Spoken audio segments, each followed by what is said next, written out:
Guys, di video kali ini kita bakal kenalan dengan apa yang namanya ukuran pemusatan data.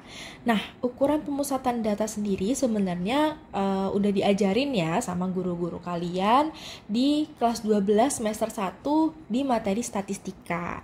Nah, kenapa sih ukuran pemusatan data ini harus kita pelajari untuk mengerjakan penalaran kuantitatif di PU? Di PU sendiri, di penalaran umum UTBK sendiri, itu biasanya ada yang namanya materi interpretasi data. Nah, interpretasi data itu materi dasar yang harus kalian kuasai adalah menghitung rata-rata, terus mengerti apa yang namanya nilai tengah, atau modus, dan sebagainya. Jadi penting untuk kalian itu paham terkait dengan ukuran pemusatan data. Nah, ukuran pemusatan data sendiri itu adalah cara untuk menemukan nilai yang mewakili suatu kumpulan data. Jadi kan kalau misalnya kalian itu menemukan data atau melihat sebuah data, itu kan nggak yang ditelan mentah-mentah ya. Kalian harus memproses kumpulan data itu menjadi suatu output atau kesimpulan yang ringkas. Contoh kasusnya misalnya,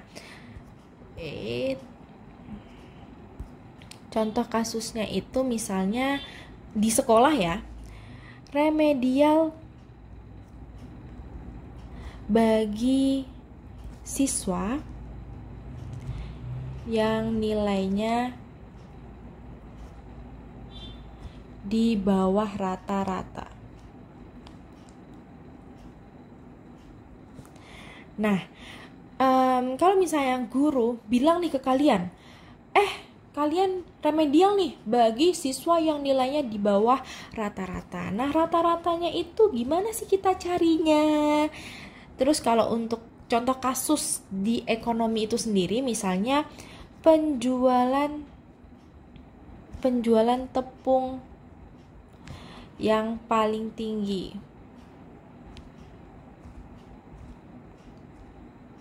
Nah, misalnya kalian pengen tahu nih penjualan tepung apa sih yang paling tinggi di supermarket? Apakah tepung tapioka, tepung terigu, apakah tepung beras, dan seterusnya. Nah, ini kalian harus memanfaatkan kemampuan kalian menghitung ukuran pemusatan data, yakni kalau misalnya penjualan tepung yang paling tinggi berarti kita melihat tepung apa yang sering dibeli. Berarti kita pakai modus. Kalau yang rata-rata, ya berarti pakai rata-rata ya.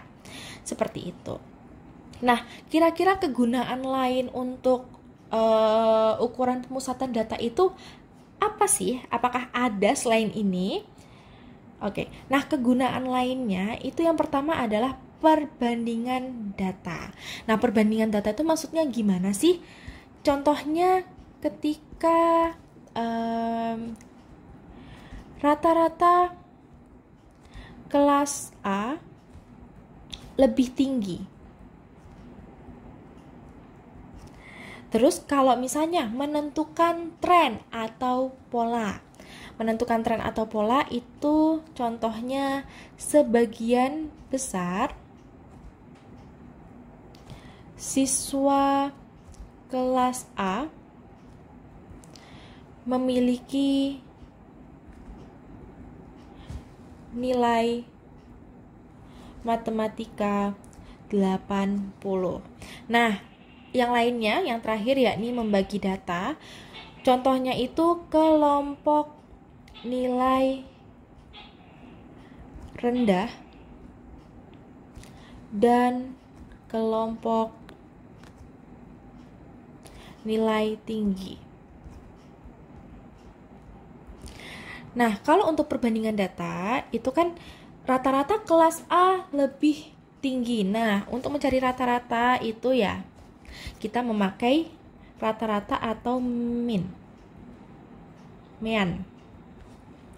Nah, kalau untuk menentukan tren atau pola, contohnya itu kan kita melihat sebaran dari nilai MTK ternyata banyak nih yang dapat nilai 80. Nah, kalau seperti ini kita bisa pakai modus. Nah, kalau misalnya untuk membagi data, kayak misalnya nih kita pengen lihat kelompok nilai rendah dan kelompok nilai tinggi. Berarti kan kita harus tahu tengah-tengahnya ya. Nah, kalau tengah-tengah itu pakai namanya nilai tengah atau median. Nah, jadi kita bakal belajar lebih lanjut terkait dengan mean atau mean, rata-rata, modus, dan juga median atau nilai tengah.